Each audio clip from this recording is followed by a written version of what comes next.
To install the Wave Windows software, run the program that you download. It's recommended to right-click and choose Run as Administrator, and then accept any prompts you're shown.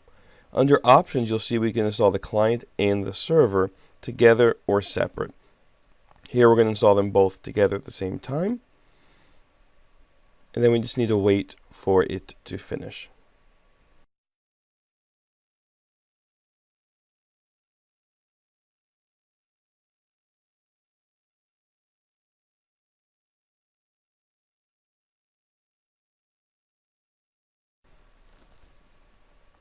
You'll see the icon was just created on the desktop.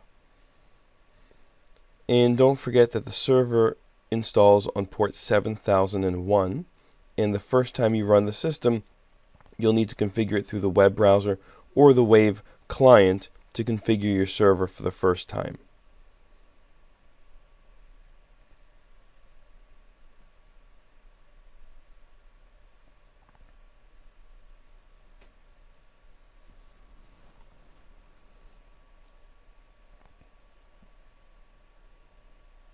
And then when it's done, you can close the installer or launch the client.